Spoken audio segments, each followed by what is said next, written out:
There's a lot of people wondering how you can afford to have such an amazing squad and stick within FFP. Can you tell us, please? Regarding the financial fair play, I will just make it very clear, and thank you very much for your question. Actually, I was waiting for it, and it's a very great question.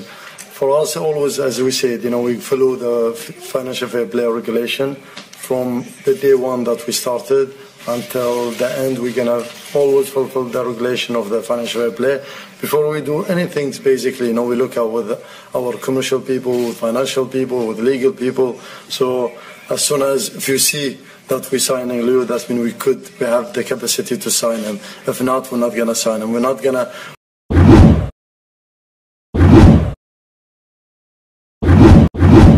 Kaigat ulang coba-coba. Ya, kembali kita membahas Messi sebab pemberitaan hampir seluruh pasang mata mengarah ke Messi.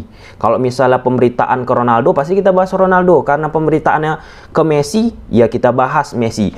Akhirnya teman-teman, PSG memperkenalkan Lionel Messi. Seperti biasa, di video ini kita bakal membahas poin-poin penting hasil presentasi yang dilakukan oleh PSG terhadap Lionel Messi. Sebenarnya teman-teman cukup mengecewakan. Pertanyaan-pertanyaan yang diajukan oleh wartawan kepada Lionel Messi ataupun kepada Khelaify, presiden dari PSG, cukup tidak wow, tidak menghebohkan, tidak sebagai headline teman-teman. Kenapa? Sederhana aja, simpel aja teman-teman. Kemarin kan sempat tuh rumor, kabarnya Barcelona kembali melakukan penawaran di detik-detik akhir. Wartawan banyak loh di situ, tapi pertanyaan-pertanyaan seperti itu tidak ditanyakan, tidak diklarifikasi. Itu cukup mengecewakan teman-teman, cukup mengecewakan. Pertanyaan-pertanyaannya semua formal, ditanya tentang pribadi Messi, individual Messi, pandangannya ya, opini teman-teman. Bagaimana perasaan hari ini, bagaimana perasaan nanti bertemu dengan Neymar sama Mbappe, bagaimana kondisi keluarga, bagaimana kalau misalnya nanti bertemu dengan FC Barcelona. Jadi formalitas, enggak menanyakan suasana hot, suasana panas yang sebelum Messi resmi terbang ke Paris teman-teman. Oke. Kita bakal membahas beberapa poin pentingnya. Langsung aja kita masuk ke poin pertama, teman-teman. Pour ces aimables paroles, que estoy muy feliz. Je dirais que je suis très heureux. Mi salida de Chacun Barcelona sait hace unos días, donde comment je suis parti de Barcelone il y a quelques jours. fue muy duro Ça a été porque vraiment son, très dur parce que muchos años c'est beaucoup d'années passées là-bas. difícil el cambio después Et c'est de tanto difficile tiempo. d'envisager un changement après autant de temps, mais nomás llegar acá, redondear todo el recibimiento, el trato, y estoy seguro que vamos a disfrutar muchísimo este tiempo juntos y vamos a pelear por los objetivos que este club tiene. Ya, kita masuk ke poin pertama teman-teman. Di sini Lionel Messi menyampaikan bahwa sulit untuk meninggalkan FC Barcelona. Seperti yang udah kita bahas sebelumnya teman-teman bersama pakar mikroekspresi terhadap video perpisahan Messi dengan FC Barcelona, itu the real tangisan sedihan dari Lionel Messi. Itu bukan bohongan teman-teman, memang real. Perubahan itu sulit disampaikan oleh Messi, tapi Messi juga nggak mungkin berlama-lama terus-menerus meratapi kesedihannya. Dia juga mengatakan senang atas perpindahan ini teman-teman. Poin keduanya, Messi mengapresiasi perlakuan klub, perlakuan tim manajemen teman-teman. Memang luar biasa apa yang dilakukan oleh PSG, Khelaify selaku presiden dengan pengamanan VVIP. Sampai ada teman-teman, sampai ada penembak jitu, sniper teman-teman untuk mengamani Messi selain bodyguard, polisi. Kayak pengamanan presiden lah, luar biasa. Itu membuat Messi mengapresiasi selain fans yang ada di pinggir jalan meneriakkan nama Messi. Nah, di awal statement ini kita nggak menjumpai template pemain-pemain bola ketika pindah ke tim baru. Di sini Messi hanya mengatakan ini adalah klub ambisius. Mereka siap untuk berjuang segalanya. Jadi Messi nggak bilang ini klub terbaik di dunia, ini merupakan tim yang saya inginkan. Jadi nggak ada ya template yang biasa kita dengar bahwa ini merupakan impian saya untuk bermain di tim A, B, C, D. Messi nggak melakukan hal tersebut. Sampai situ poin penting teman-teman ya. Poin pentingnya bahwa Messi tetap mengingat FC Barcelona. Oke, kita masuk ke poin selanjutnya. Poder compartir el día a día con esta plantilla que tiene grandísimos jugadores en toda su línea, que se han hecho fichajes espectaculares, aparte de lo que había, y mucha ilusión por empezar a entrenar y a competir, porque lo voy a hacer con... Nah, wartawan nanya nih kepada Messi teman-teman, bagaimana perasaannya nanti ketika bermain bersama Mbappe ataupun Neymar? Pertama Messi bilangnya gila, ini gila, saya iri bilangnya. Ini kembali teman-teman ke jiwa Messi teman-teman ya, ke jiwa kompetitif yang ingin terus menang. Dia nyebutkan iri, gila dan lain sebagainya. Jadi dia ini memang jiwa ingin menangnya itu luar biasa ya teman-teman ya.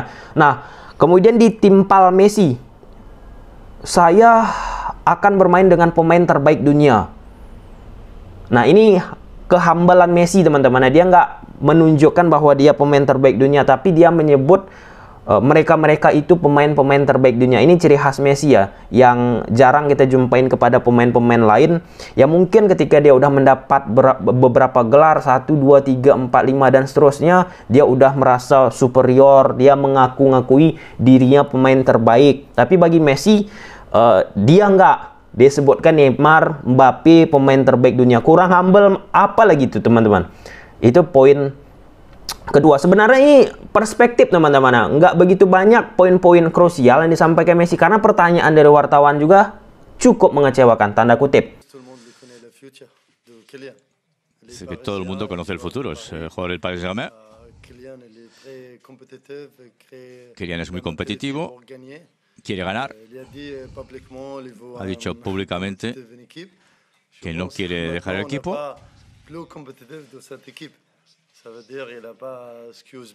No hay duda ni hay excusa para hacer otra cosa. Se queda. Nah, di sini teman-teman, wartawan menanyakan tentang Mbappe. Status Mbappe itu gimana? Apakah dilepas? Apakah ada nanti tim yang ngerekrut? Ternyata di sini udah ada nih sempat pembicaraan antara Mbappe dan Khelaifi, presiden dari PSG teman-teman, bahwa Mbappe ingin tim yang kompetitif. Kemudian dijawab oleh Khelaifi sekarang teman-teman bahwa ini sudah saya buat tim yang kompetitif. Tidak ada tim yang lebih kompetitif daripada ini. Dan di akhir statement pada pertanyaan ini teman-teman, tidak ada alasan apapun untuk pergi dari PSG. Karena awalnya Mbappe minta tim kompetitif, didatangkan Messi, kurang kompetitif apa lagi? Tim PSG ini cukup menarik ya, jikalau Mbappe akhirnya pindah ke tim manapun, kabarnya ke Real Madrid. Cukup menarik apa alasan Mbappe, yang dimana sekarang tim PSG ini sangat kompetitif teman-teman. Memang kompetitif ini bisa banyak maksud, kompetitif dari sisi tim ataupun kompetitif dari sisi liga. Liga Spanyol juga kan ya 3 tim yang kompetitif lah kurang lebih ya teman-teman ya. Tapi kalau kita bicara tentang kompetitif, PSG kompetitif sekali. Ini pertanyaan untuk menjawab keinginan dari fans-fans Madrid untuk merekrut Mbappe.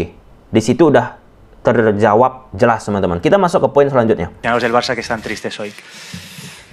No, bueno, yo antes de irme sin saber dónde iba a ir, se lo dije al aficionado que del Barcelona, que siempre voy a estar agradecido por el cariño. Esa es mi casa, estuve de chiquito ahí, fueron muchísimos años, muchas cosas vividas, buenas y malas. Ellos sabían que me iba a venir a un equipo fuerte, un equipo competitivo, un equipo que iba a luchar por pelear la Champions, porque me conocen, porque saben, repito, como dije el otro día, que me gusta ganar, que soy un ganador y quiero seguir cumpliendo. Di sini teman-teman wartawan nanya kepada Lionel Messi, Bagaimana kalau misalnya nanti bertemu di Liga Champions melawan Barcelona? Dijawab Messi, teman-teman. Saya akan selalu berterima kasih kepada Barcelona. Itu adalah rumah saya. Statementnya ya, berkali-kali dia nyebut Barcelona, teman-teman. Berkali-kali. Dan pada momen ini dia sebut Barcelona adalah rumahnya, dan dia akan mengucapkan terima kasih. Ada banyak hal, kenangan yang dia lakukan di Barcelona 21 tahun, nggak sebentar. Dan pada esensinya, teman-teman, Messi mengharapkan pengertian dari pendukung-pendukung Barcelona, bahwa mereka pasti tahu saya, Messi, ingin terus menang, terus juara, teman-teman. Ada banyak hal yang tinggal di sana. Kemudian Messi kembali terakhir bilang ya, jika kami menghadapinya akan menyenangkan untuk kembali, tapi juga aneh. Ya jelas aneh lah. Tapi di sini juga, teman-teman, disinggung Messi ya, tadi kalau misalnya balik dia bakal mengucapkan terima kasih karena Messi juga mengharapkan ada fans yang hadir jikalau bertemu nanti, karena Messi tidak sempat mengucapkan terima kasih kepada kepada fans Barcelona, teman-teman, di stadion. Itu sedih banget sih, sedih banget. Nggak sempat dia mengucapkan terima kasih, tetapi dia bertemu dengan Barcelona misalnya nanti tapi menggunakan kostum lain. Itu sedih banget guys, sedih banget. Kita masuk ke poin selanjutnya. There's a lot of people wondering how you can afford to have such an amazing squad and stick within FFP. Can you tell us, please? Regarding the financial review, I will just make it very clear, and thank you very much for your question. Actually, I was waiting for it, and it's a very great question. For us, always, as we said, we follow the financial fair play regulation from the day one that we started until the end. We're gonna always fulfill the regulation of the financial fair play. Before we do anything, basically, we look at with our commercial people, with financial people, with legal people. So as soon as if you see that we're signing Leo, that means we have the capacity to sign him. If not, we're not gonna sign him. We're not gonna. Nah, ini poin penting, teman-teman. Sampai Messi juga yang tadinya tidak mendengar pakai alat penerjemahnya, karena kan Messi nggak begitu bagus Inggrisnya, bahasa Inggrisnya, teman-teman. Dari Messi tidak mendengar melalui alat penerjemahnya, tiba-tiba mendengar. Apa itu? Ketika wartawan nanya financial fair play. Bagaimana PSG bisa terhindar dari financial fair play? Nah, di sini dijawab oleh Khelaifi, teman-teman. Khelaifi udah menghitung semua dari melihat bagian keuangan, aspek hukum, komersial dan lain sebagainya, teman-teman. Messi bisa dibawa ke FC Barcelona. Nah, pada saat Khelaifi tadi bicara tentang financial fair play, yang lucu itu dari gestur tubuh Messi yang tiba-tiba langsung memasang alat terjemahannya ketika Messi menyebut financial fair play, karena ada kaitannya juga ya, financial fair play Barcelona dengan Messi. Pasti tertarik, ada rasa ingin tahu juga Messi. Langsung Messi dengar dan memperhatikan, merenungkan dengan jelas, teman-teman, dengan tenang. Nah, itu tadi poin terakhir, teman-teman. Ini agak panjang kita bahas terkait tentang financial fair play dan magisnya ucapan dari Presiden PSG Nasser Khelaifi, teman-teman. Jadi di 2011 ketika awal-awal dia bersama PSG, dia sebutkan impian itu ada Messi, sekarang terwujud. Nah, di 2014 udah mulai jago udah kan. Dia berkuar-kuar. Ini financial fair play ini yang dibuat oleh UEFA, teman-teman, nggak bagus. Bakal menghambat timnya ataupun tim-tim besar, atau khusus timnya, teman-teman, untuk merekrut pemain-pemain bintang. Bakal membataskan, teman-teman. Seiring berjalannya waktu, sekarang akhirnya apa yang dia ucapkan itu perlahan-lahan, teman-teman, mulai menemui titik temu. Ya, PSG dengan membeli Ramos, dengan Wijnaldum ataupun Wijnaldum, Hakimi, Donnarumma, Messi dan lain sebagainya, teman-teman, tidak terkena financial fair play. Kenapa? Nah, jadi UEFA, teman-teman, selaku otoritas sepak bola di Eropa menyebutkan setiap tim itu tidak boleh melakukan pengeluaran lebih besar daripada pemasukan. Jadi tidak boleh pengeluarannya lebih banyak daripada pemasukan. Misalnya pendapatannya 100 juta euro teman-teman, tetapi dia mengeluarkan 300 juta euro. Jadi nggak boleh seperti itu. Nggak boleh ya teman-teman ya. Tapi kalaupun misalnya pengeluarannya pun lebih banyak ketika dilakukan audit oleh UEFA teman-teman, tidak boleh dari 30 juta euro. Jadi ditolerir ya. UEFA ini juga masih memberikan toleransi, tidak boleh dari melebihi 30 juta euro teman-teman. Nah, kalau misalnya melebihi teman-teman, bakalan disanksi, tidak boleh bermain dan lain sebagainya, sanksi-sanksi yang diberikan oleh UEFA. Nah, untuk masa pandemi sekarang, UEFA teman-teman dalam tanda kutip menghapus financial fair play ini. Untuk sementara lah, karena terkait tentang pandemi ini nggak bisa dijadikan tim-tim dari naungan UEFA menjadi beban pada akhirnya yang membuat tim tersebut tidak stabil dari sisi keuangan. Jadi boleh tim-tim seperti PSG memasukkan dana-dana segar teman-teman. Kemudian pengauditannya juga teman-teman terhadap financial fair play di bawah naungan UEFA tidak lagi 1 musim, sekarang ditambah 2 musim.